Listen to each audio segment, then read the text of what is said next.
Baik, pertama-tama kepada yang saya hormati, Romo Ramani Pandita maupun Upacarika, Upasaka Upasika, Bapak Ibu dan saudara-saudari sedama yang berbahagia, yang menyaksikan live YouTube daripada Buddhist Channel malam hari ini di tanggal 13 April 2021.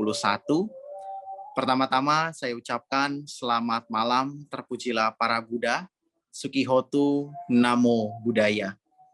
Salam sejahtera untuk kita semua, Bapak Ibu dan saudara-saudari sedama sekalian. Sahabat-sahabat yang berbahagia dan yang amat saya hormati, senang sekali rasanya kita dapat berjumpa meskipun melalui jaringan atau lebih tepatnya live show pada malam hari ini.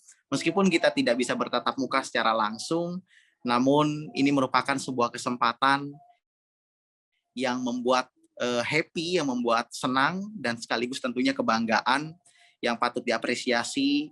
Ya, salah satu penyelenggaranya yaitu tentu dari Buddhist Channel yang Bapak Ibu sekalian sama-sama sudah menjadi penikmat atau penyaksi setia, ya, subscriber setia daripada Buddhist Channel. Jadi di kesempatan malam hari ini, Bapak Ibu sekalian, izinkan saya, Piawadi atau Romo Pia, yang tadi mungkin biodatanya sekilas sudah disampaikan atau sudah ditampilkan oleh kanal YouTube ini, yang malam hari ini saya akan sedikit berbagi dengan Bapak Ibu, sedikit berbincang, ya, mudah-mudahan nanti diskusi kita selama beberapa menit ke depan dapat memberikan kita pencerahan, dapat memberikan kita sedikit tambahan kebijaksanaan paling tidak untuk tentunya memperbaiki pola atau cara kita hidup dalam sehari-hari dalam hal berpikir, berucap maupun bertingkah laku. Jadi Bapak Ibu, sahabat-sahabat sekalian yang berbahagia, dengan segala kerendahan hati saya akan bersama-sama dengan Bapak Ibu semua tentunya untuk kita saling berbagi, untuk kita saling melengkapi satu sama lain. Yang akan kita perbincangkan adalah ajaran dari Sang Tathagata, Sang Buddha Gautama.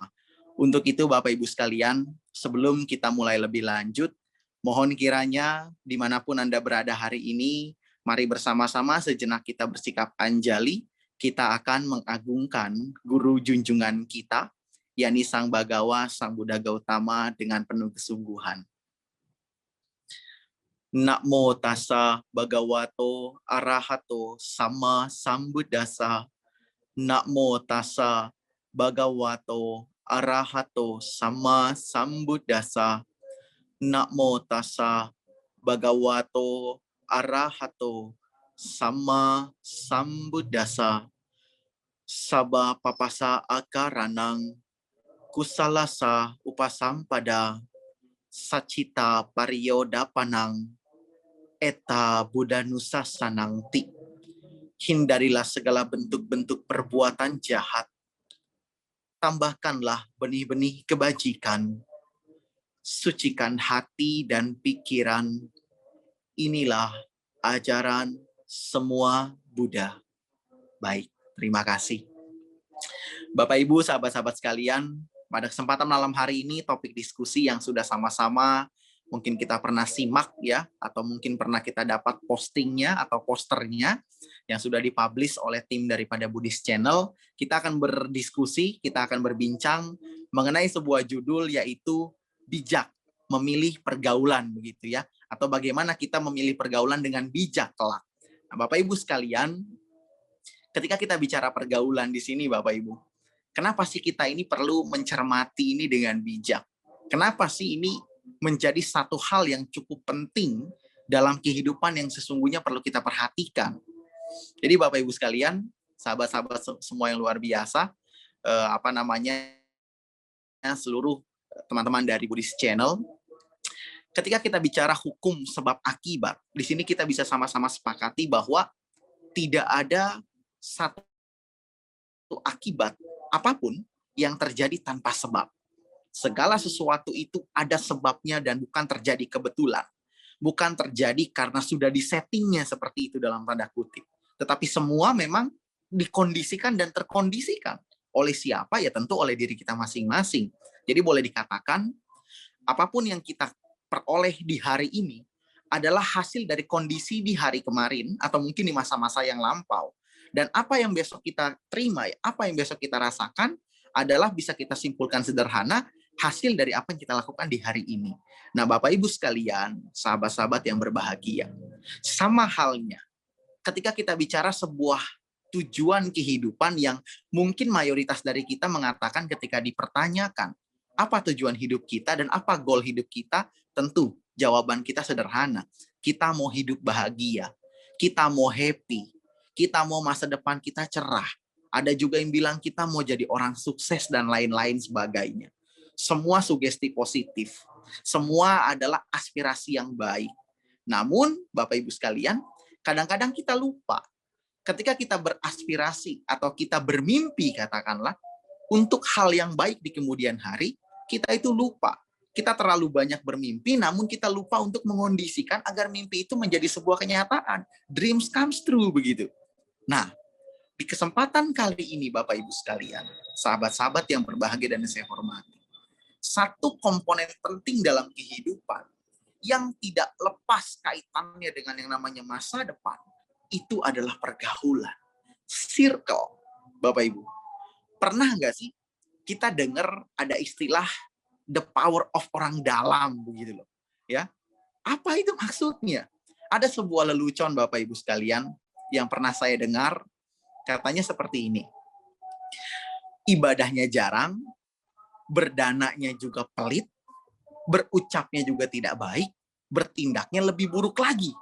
Tapi cita-citanya katanya kalau meninggal nanti mau masuk surga. Pertanyaannya langsung, emang situ punya orang dalam gitu loh. Ya, jadi muncul pertanyaan dan guyonan seperti itu. Saking kuatnya Bapak Ibu sekalian, konotasi dari arti sebuah rangkaian kata yang disebut orang dalam. Atau kita bisa terjemahkan juga di sini, the power of relation, Bapak Ibu sekalian. Kita tidak bisa memungkiri memang, ketika kita bicara relasi, ketika kita bicara dalam tanda kutip orang dalam begitu ya, ini akan memberikan banyak sekali sebetulnya hal-hal yang mungkin tidak bisa diterima oleh atau tidak bisa didapatkan maksud saya oleh pihak-pihak lain misalkan. Tentu dalam hal-hal positif Bapak Ibu sekalian. Nah, maka dari itu kembali lagi kepada yang tadi sudah saya sampaikan. Yang namanya circle atau pergaulan ini tidak boleh kita abaikan.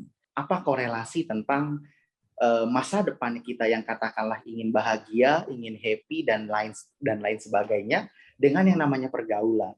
Nah, Ibu Bapak, sahabat-sahabat sekalian, ketika kita bicara masa depan, ini akan berkaitan erat dengan yang namanya kepribadian. Kita bisa sepakati itu. Siapapun kepribadian yang baik, tentu masa depannya akan lebih cerah. Katakanlah demikian. Nah, ternyata Bapak Ibu sekalian, kepribadian ini terbentuk dari yang namanya karakter. Ya, tercipta atau image-nya itu muncul karena yang namanya karakter. Nah, ternyata karakter juga punya sebab. Karakter itu terbentuk, karakter itu tercipta. Itu dari sebuah yang namanya kebiasaan atau habit. Bisa kita sepakati itu. Nah, ternyata juga Bapak Ibu, habit atau kebiasaan ini tidak lepas dari yang namanya pergaulan. Dari yang namanya circle lingkungan kita. Apakah itu adat istiadat setempat, atau lebih ekstrimnya atau lebih kuatnya pengaruhnya adalah dari yang namanya orang-orang yang berada di sekitar kita. Itu yang nanti kelak Bapak Ibu akan membentuk sebuah yang namanya kebiasaan, ya, menciptakan sebuah habit atau kebiasaan, kemudian habit ini membentuk sebuah karakter, dan karakter inilah yang akan mencerminkan dari yang namanya kepribadian kita masing-masing. Nah, maka dari itu Bapak Ibu sekalian, sahabat-sahabat yang berbahagia, inilah mengapa ketika kita bicara masa depan yang indah, akan sangat-sangat berkaitan erat dengan yang namanya pergaulan atau dengan yang namanya komunitas. Jadi Bapak Ibu, maka dari itu di dalam salah satu suta, tepatnya Manggala Sutta, Guru Agung Sang Buddha Gautama di dalam khotbahnya pernah menyampaikan, dalam sekian banyak berkah utama yang disampaikan saat itu, ketika para dewa dan manusia penuh dengan perdebatan tentang apa itu yang namanya berkah utama, Guru Agung kita menyatakan satu hal, asewana cabalanang pandita nganca sewanang eta manggala mutamanti. Nah, di sini Bapak Ibu sekalian, bisa sama-sama kita artikan, bisa sama-sama kita pahami bahwa bergaul ya atau tidak bergaul dengan mereka yang tidak bijaksana, kemudian bergaul dengan mereka yang bijaksana, ini adalah salah satu berkah utama. Asewana cabalanang pandita nanca sewanang. Tidak bergaul dengan mereka yang tidak bijaksana, bergaul dengan mereka yang bijaksana, itulah berkah utama. Ya, jadi sesungguhnya sejak 2.500 tahun yang lalu, begitu katakanlah, Guru Agung kita pun sudah menyampaikan betapa pentingnya peran pergaulan dalam tatanan kehidupan kita. Bagaimana atau betapa pentingnya orang-orang bijak yang intens berinteraksi dengan kita terkait dengan apa yang bisa kita raih di esok hari bahkan di masa depan. Jadi Bapak Ibu sekalian, teman-teman dan sahabat-sahabat yang luar biasa, tidak pernah bosan, sekali lagi dan untuk sekian kalinya, pergaulan ini sangat penting. Maka dari itu sesuai dengan pembahasan kita malam hari ini, bagaimana kita bijak memilih atau memahami pergaulan yang baik untuk kita. Kira-kira kan seperti itu. Nah, di sisi lain Bapak Ibu, kita adalah makhluk sosial. Kita perlu pahami ini. Kita adalah makhluk sosial yang otomatis kita nggak bisa hidup sendiri. Maka Bapak Ibu ketika kita bicara yang namanya pergaulan, ini tidak bisa kita pungkiri, tidak bisa kita hindari. Yang namanya manusia ini pasti katakanlah kodratnya itu memang harus bergaul, harus membutuhkan peranan orang lain. Maka dari itu kita tetap harus perlu bijak. Ingat rambu-rambu yang ada. Kan seperti itu kira-kira. Jadi Bapak Ibu sekalian, kita bisa anggap seperti ini. Katakanlah ada di antara kita, misalkan, ada yang mengatakan bahwa pergaulan itu dengan siapapun bebas. Mau yang jelek banget, yang jelek aja, atau bahkan sangat-sangat jelek katanya. Bebas gitu. Toh saya ini kuat kok. Keimanan saya sudah kuat, dan otomatis ini tidak akan membuat saya menjadi orang-orang yang terbawa akan hal buruk, katakanlah begitu. Nah, ini hal yang menarik sesungguhnya Bapak Ibu. Kenapa saya bilang menarik? Karena saya punya salah satu, bisa dibilang istilah zaman-zaman dulu ya, yang seringkali terdengar, mungkin Bapak Ibu pernah sekali atau 2 kali dengar. Ada yang mengatakan sulit dan bisa dikatakan tidak mungkin rasanya kalau mereka yang bekerja di bengkel mengaku tidak pernah kena noda oli. Ya. Sulit dan tidak mungkin rasanya, sekali lagi, mereka yang bekerja di bengkel itu mengatakan bahwa mereka tidak pernah kena oli. Nah, di sini Bapak Ibu sekalian, ini menjadi hal yang sangat menarik dengan pendapat mungkin sebagian orang tadi yang mengatakan bahwa ya fine-fine saja bergaul dengan siapapun ya, anytime, anywhere, dan dengan siapapun gitu ya. Nah, di sini kita harus paham, sedikit banyak Bapak Ibu sekalian, kita pasti terbawa akan dampak pergaulan dan circle kita, komunitas kita, relasi kita. Di sini kita pasti akan terdampak. Ibarat ya tadi, walaupun orang itu kerjanya di belakang layar, walaupun orang itu katakanlah bukan seorang montir, dia seorang akunting atau dia seorang back office di dalam bengkel tersebut. Namun bukan tidak mungkin bahwa minimal telapak kakinya itu pernah kena yang namanya noda oli. Karena kerjanya di bengkel. Ya, bajunya mungkin bersih. Kemudian tangannya mungkin bersih. Tapi kalau kita bilang kakinya, ya ini sulit sekali menghindari. Karena ya dia kerja di lingkungan yang memang banyak oli. Kerja memang di lingkungan yang namanya bengkel. Jadi seperti itu Bapak Ibu kira-kira penggambarannya mengapa dikatakan ya dampaknya sedikit banyak ini pasti akan kita akan terima seperti itu. Maka di sini yang perlu kita sikapi dengan bijak, bukan berarti Bapak Ibu harus menjadi seorang yang sangat pemilih banget dalam berteman. Bukan berarti kita hanya mau kenal dengan orang-orang yang katakanlah ya para penceramah, para biku sangga begitu ya, atau mungkin hanya mau bergaul dengan orang-orang yang bisa dibilang agamanya kuat gitu. Enggak selalu begitu. Kalau saya punya prinsip Bapak Ibu, berteman itu kita boleh dengan siapapun. Kenal, membangun relasi itu kita boleh dengan siapapun. yang latar belakangnya baik ataupun tidak. Silakan saja kalau kita istilahnya hanya sekedar kenal. Namun untuk yang namanya bersahabat, untuk yang namanya bergaul, untuk yang namanya berinteraksi dengan intens, silakan Bapak Ibu bijak dalam hal ini.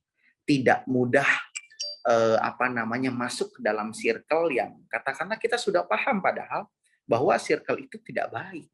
Ya, komunitas ini kurang baik, orang-orang ini kurang tepat dengan saya. Jadi kalau memang kita sudah merasa kurang baik, Bapak Ibu, ya tidak perlu kita membuang-buang waktu lagi. Maka yang perlu kita seleksi, yang perlu kita pilah adalah orang-orang yang memang bisa dikatakan sahabat. Orang-orang yang senantiasa mungkin bisa dibilang intensitas dengan kita cukup sering begitu ya. Namun bagaimana kalau sekedar kenal? Ya it's okay, karena kita makhluk sosial, kita nggak bisa menutup diri. Yang penting kita bisa membatasi mana mereka yang membawa kemajuan batin untuk kita dan mana yang tidak membawa kemajuan batin atau bahkan membawa kemerosotan batin untuk kita. Itu yang perlu kita pahami Bapak Ibu. Ini yang pertama. Kemudian yang kedua, setelah tadi kita belajar sedikit dari yang namanya Manggala Sutta, dalam poin kedua di sini, ada sebuah pepatah Tiongkok, Bapak Ibu. Berbunyi sangat sederhana sekali sebetulnya. Pepatah Tiongkok ini berbunyi kalau diterjemahkan ke dalam bahasa Inggris ya Bapak Ibu. Bunyinya adalah, bird of the same feather flock together. Mungkin Bapak Ibu yang sering baca ini tahu, pepatah ini sering kali diungkapkan dalam sesi-sesi motivasi. Bird of the same feather flock together ini memiliki arti bahwa burung dengan jenis-jenis yang sama ini akan selalu hinggap di dahan yang sama. Ya, atau bisa kita artikan juga di dahan yang sama ini akan selalu ada burung-burung yang memang mereka tuh satu jenis, bukan berbeda-beda jenis. Nah, coba deh Bapak Ibu sekalian, kalau tidak percaya dengan pepatah tersebut, Bapak Ibu coba buktikan atau mungkin pernah mengalami, apakah kita pernah melihat sekelompok burung kutilang katakanlah terbang bersama-sama dengan kelompok burung gereja? Rasanya tidak mungkin. Atau mungkin juga sebaliknya. Apakah ada kira-kira kita pernah lihat sekelompok burung puyuh yang terbang di angkasa, burung puyuh ya, kemudian di tengah-tengahnya ada 1 atau 2 ekor burung kutilang? Ini juga mungkin tidak ada. Semua burung dengan kelompok yang sama akan terbang bersamaan dan akan hinggap di dahan yang sama. Tidak dengan kelompok yang berbeda. Nggak mungkin kalau bahasa kita nih, di tongkrongannya burung perkutut, tiba-tiba muncul burung gereja datang ngajak ngopi, ngajak nongkrong. Nggak mungkin, Bapak Ibu sekalian. Naluri burung itu akan selalu bersama-sama dengan mereka yang satu jenis. Yang memang satu kelompok yang tepat, katakanlah begitu. Mereka punya pemahaman sederhana seperti itu. Tidak mencelak-mencelok begitu ya. Nah, sama halnya juga kalau Bapak Ibu pernah mungkin main ke taman safari atau minimal ke Ragunan lah begitu ya. Saya rasa nggak ada tuh kita pernah lihat kandang buaya disatukan dengan kandang ayam misalkan ya. Sekalipun ada itu bukannya disatuin kandang ya, tapi memang buat makan gitu ya untuk buaya itu. Misalkan kandang kuda nil dicampur dengan kandang kuda liar atau kuda yang bisa kita tunggangi gitu. Rasanya juga tidak ada. Semua punya kandang masing-masing, semua disatukan dengan kelompok yang sesuai. Nah, maksud dari pepatah Tiongkok ini apa sih Bapak Ibu sekalian? Makna dari burung-burung dan hewan-hewan itu selalu bersama dengan kelompok yang tepat. Itu apa sih yang bisa kita pelajari? Ada 2 hal Bapak Ibu. Yang pertama, bahwa di sini keberhasilan atau kebahagiaan masa depan kita akan sangat erat kaitannya dan ditentukan dengan yang namanya komunitas, dengan yang namanya orang-orang di sekitar kita, dan yang paling penting adalah tentu dengan diri kita sendiri. Nah, di sini yang dimaksudkan adalah cobalah Bapak Ibu dan kawan-kawan, sahabat-sahabat yang luar biasa, coba kita mengevaluasi diri sejenak. Kita sama-sama berpikir, kita sama-sama merenungkan apakah komunitas orang-orang yang ada di sekitar kita sekarang itu adalah memang mereka orang-orang yang tepat untuk kita. Coba itu kita renungkan. Apakah komunitas kita sudah sesuai? Apakah pergaulan kita sekarang ini sudah tepat atau belum? Atau justru malah sebaliknya. Bukan terbaik, tapi malah terbalik misalkan. Nah, maksud dari yang sudah tepat atau belum ini apa sih? Bukan soal yang harus sama-sama Buddhis. Bukan soal yang harus sama-sama etnisnya Tionghoa, etnisnya mungkin non-Tionghoa, tidak, Bapak Ibu. Bukan mereka yang hanya orang-orang satu kota, bukan. Ya. Nah, yang membedakan di sini Bapak Ibu, komunitas yang tepat atau tidak adalah mereka yang bisa membawa kemajuan bagi kualitas batin kita dan kehidupan kita atau tidak. Mereka yang membuat kita semakin maju dan berkembang atau tidak. Contoh misalkan, banyak sekali terjadi hal-hal di mana seseorang yang bercita-cita dan berkeinginan menjadi seorang pengusaha, namun mohon maaf, dia bergaul dengan orang-orang yang tidak punya pekerjaan yang didasari oleh rasa malasnya, bukan karena kondisi. Ya, tidak bekerja bukan karena kondisi, tapi karena memang tidak mau kerja, bermalas-malasan. Seorang pengusaha atau seorang yang ingin bercita-cita menjadi seorang pengusaha, rasanya tidak cocok kalau sampai harus bergaul dengan mereka yang setiap hari hanya ya bermalas-malasan ria, ya. Atau mungkin yang lebih halus lagi contohnya misalkan ada orang yang bercita-cita mau menjadi seorang montir profesional, membetulkan mesin mobil, mesin motor atau mesin-mesin apapun. Tapi ternyata pergaulan sehari-harinya adalah selalu dengan dokter, ya, dengan komunitas dokter misalkan. Nah ini juga rasanya kan nggak nyambung, Bapak Ibu, nggak nyambung, ya. Yang mau dia bedah itu mesin mobil atau perut orang, katakanlah begitu. Nah, ada juga orang yang cita-citanya mau jadi komedian, mau jadi pelawak, tapi bergaul dengan orang-orang, dengan teman-teman yang bisa dibilang introvert, pemalu, pendiam. Ini nggak cocok, Bapak Ibu sekalian. Ini bukan komunitas yang tepat sesungguhnya. Ingat loh, nggak cocok dan nggak tepat itu bukan berarti mereka buruk, bukan. Kita bicara cocok atau tidak cocok. Sama halnya ketika Bapak Ibu beli baju di satu mall, Bapak Ibu beli baju dan celana satu set, dan setelah pulang Bapak Ibu tidak boleh mengatakan bahwa baju dan celana di luar sana, di mall sana, selain yang saya beli adalah baju yang jelek. Tidak. Mereka punya kualitas masing-masing. Mereka punya nilai masing-masing dan mereka tidak ada yang bisa dikatakan bahwa semua jelek atau semua baik. Namun kenapa kita beli yang kita pilih ya karena kita cocok. Sama halnya dengan komunitas Bapak Ibu. Kalau kita sudah memilih atau bisa menentukan komunitas dan pergaulan kita yang cocok, Bapak Ibu sekalian akan merasakan kemajuan yang luar biasa. Terlebih yang berkaitan dengan apa yang kita harapkan di masa depan. Contoh kembali kepada kasus yang di awal. Kita bercita-cita ingin menjadi seorang pengusaha, menjadi seorang wirausaha yang berhasil. Ketika kita bergaul dengan mereka yang sama-sama menggeluti bidang usaha, atau minimal sama-sama mengejar cita-cita menjadi seorang pengusaha, tentu minimal Bapak Ibu sekalian, seorang bisnismen itu ya kalau kumpul paling tidak contohnya akan membicarakan harga dolar misalnya. Ya, misalkan ya, bro, besok dolar ini harga naik nih. Coba deh kalau hari ini harganya murah kita bisa beli sekarang. Karena prediksinya besok karena faktor A, B, C, D, dolar besok akan harganya meluncur. Nah, misalkan seperti itu. Ya kan, oh misalkan harga emas, harga antam hari ini lagi nggak bagus, jangan dibeli dulu. Nanti rugi kita besok, misalkan. Nah, ini kan perbincangan-perbincangan di tengah-tengah yang memang orang-orang yang ingin menjadi seorang pengusaha, seorang pebisnis gitu loh. Yang memang mengembangkan peluang-peluang atau memanfaatkan peluang-peluang baik seperti itu. Beda misalkan, mohon maaf Bapak Ibu sekalian, kita ingin jadi pengusaha, kita ingin jadi orang berhasil, katakanlah dengan salah satunya tadi main saham di mata uang atau di pasar uang atau mungkin di emas, tapi kita gaul dengan orang-orang yang luntang-lantungnya nggak jelas, dibilang nggak ada kerjaan juga enggak gitu ya, artinya ya memang hanya mereka tidak mau bekerja. Alhasil Bapak Ibu baru datang yang diperbincangkan bukannya harga emas. Besok ini mohon maaf Bapak Ibu ya, besok kira-kira nomor yang keluar nomor berapa gitu ya. Bapak Ibu mungkin paham lah yang saya maksud nomor itu apa ya, nomor undian-undian itu. Ya, jadi apa besok yang keluar? Mimpi kamu apa kemarin malam? Ini bisa kita pasang sebagai lotre nih misalkan. Mungkin ini menjadi keberuntungan nomornya keluar. Nah, ini kan nggak nggak cocok gitu loh Bapak Ibu sekalian.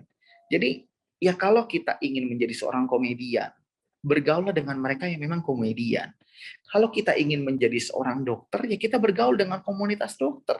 Ya, kita ingin menjadi seorang montir, ya kita bergaul secara intens dengan mereka yang memang berprofesi sebagai seorang montir. Nah, disinilah poinnya Bapak Ibu sekalian. Ingat sekali lagi, bukannya jelek, tapi kita bicara cocok dan tidak cocok, Bapak Ibu. Atau mungkin hati kecil kita ada yang mengatakan setelah mendengar penjelasan ini, enggak juga kok. Saya bisa kok mewujudkan cita-cita saya dengan bergaul dengan komunitas yang enggak sejalan misalkan. Bapak Ibu sekalian, sahabat-sahabat yang luar biasa, bukan berarti tidak bisa memang. Semua mungkin-mungkin saja. Namun, kalau saya punya pemahaman sederhana Bapak Ibu, kalau kita bisa memperoleh yang mudah, kenapa kita harus mempersulit sih? Kalau kita sudah ada cara yang lebih gampang, lebih simpel, kenapa dibikin rumit? Gitu loh. Sama seperti saya sering kali contohkan Bapak Ibu, kita ingin pergi ke yang namanya ke Lembang, Bandung. Katakanlah ke Wihara Wipasana Graha yang ada di Jalan Kolonel Matsuri, Lembang, Bandung itu. Pilihan yang pertama, kita bisa naik mobil, kita bisa naik masuk jalan tol Jakarta Cikampek. Bahkan ada tol layang sekarang. Dipangkas waktu berjam-jam itu. Ada opsi pertama itu. Lalu opsi kedua, yang bukan berarti tidak bisa nyampe ya, bisa juga nyampe. Tapi misalkan dengan cara naik perahu rakit menyusuri sungai, katakanlah kalau orang Tangerang itu dari Sungai Cisadane, kita ikutin terus sampai Bogor. Sampai Bogor nanti lanjut terus sampai ke sungai mana itu, sampai ke Bandung. Nah, keduanya sama-sama mungkin Bapak Ibu. Sama-sama bisa sampai. Tapi kembali lagi, kalau ada yang lebih simpel, yang lebih pasti, yang lebih menjanjikan, kenapa kita perlu cari yang susah? Oh, saya suka tantangan. Tantangan itu bukan begini modelnya, Bapak Ibu dan teman-teman. Dalam hal ini kita harus benar-benar bijak. Mana memang kira-kira circle yang cocok sama kita. Mana kira-kira orang-orang yang tepat bareng-bareng dengan kita. Inilah kenapa dalam Buddhis itu kebijaksanaan sangat penting, Bapak Ibu. Sangat penting. Salah satunya adalah memilah mana yang cocok buat kita. Mana yang membawa kemajuan batin buat kita.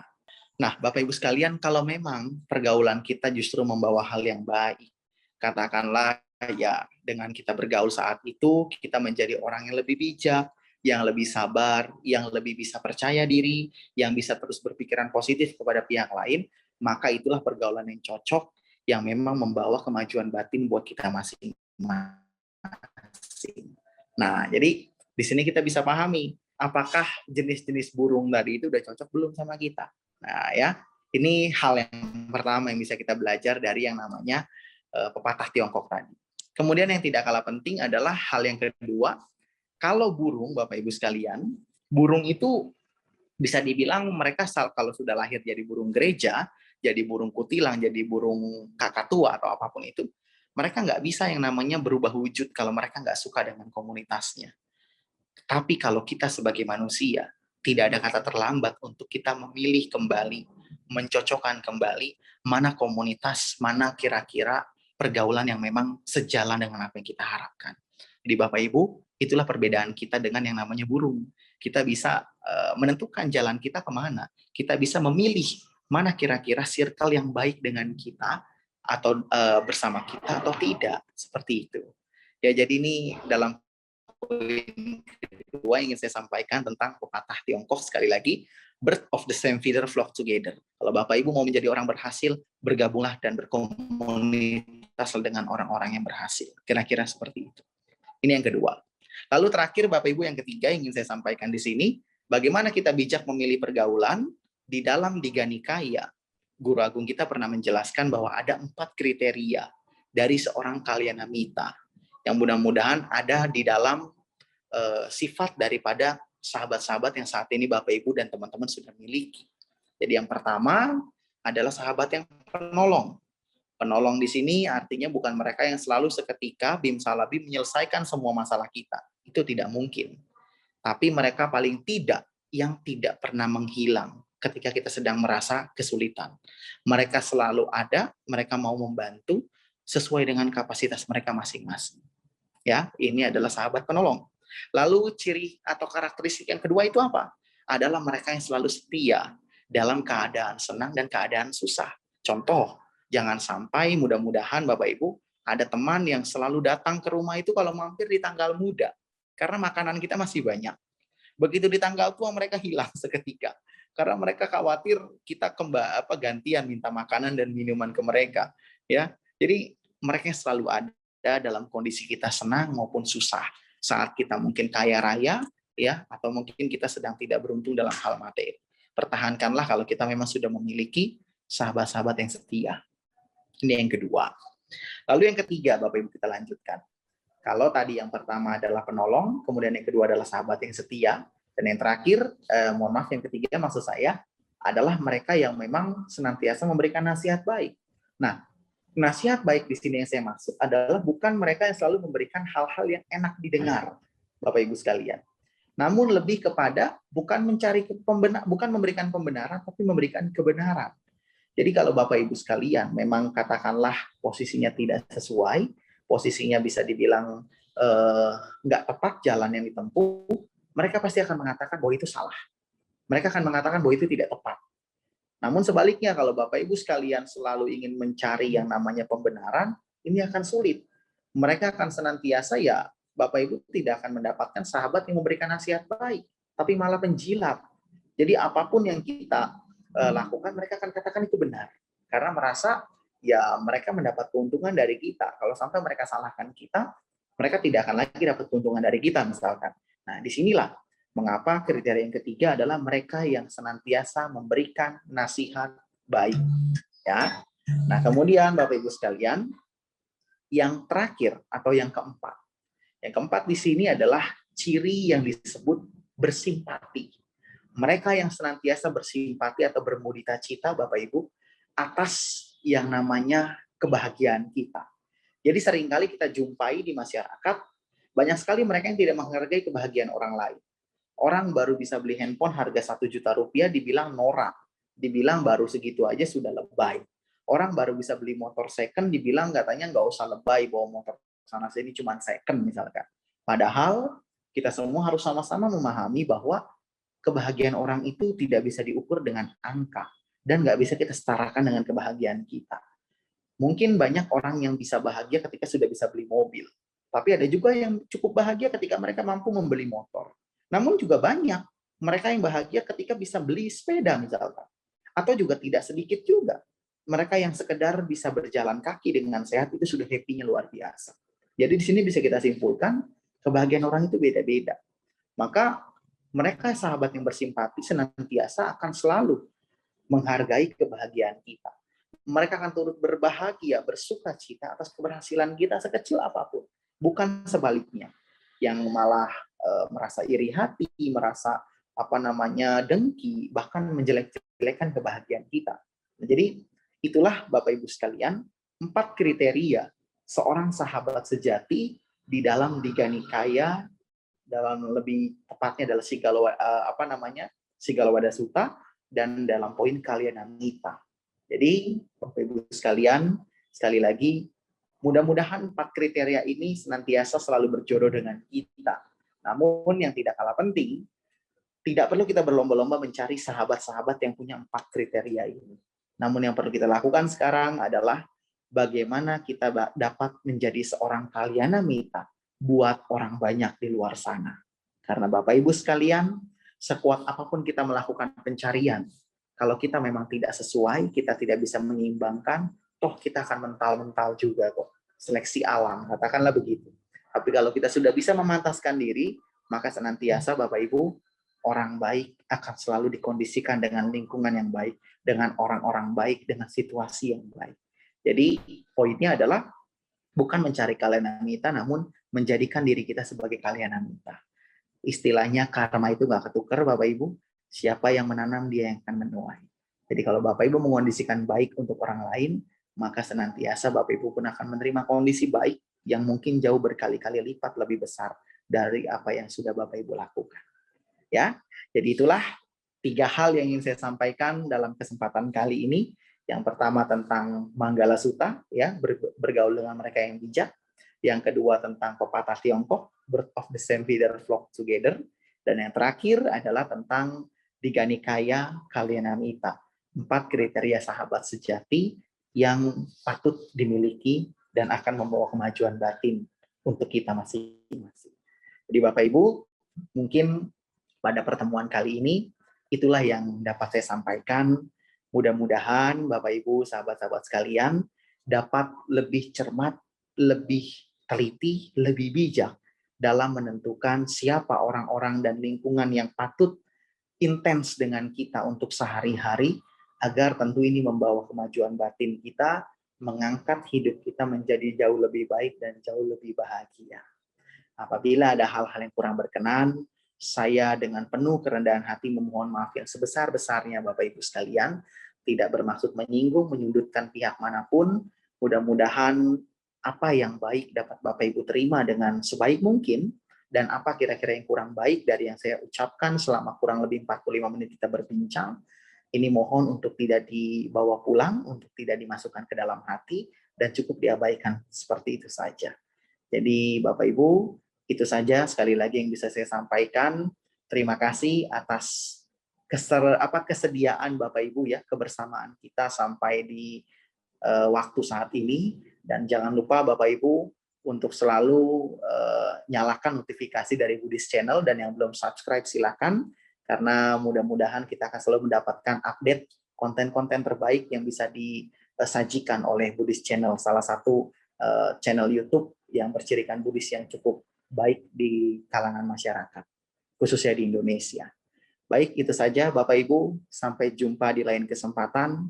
Semoga selalu sehat, bahagia, damai, sejahtera, beserta keluarga untuk hari ini, esok, dan untuk selama-lamanya. Akhir kata, terimalah kembali salam dalam Dhamma. Terpujilah para Buddha. Namo Buddhaya. Salam sejahtera untuk kita semua.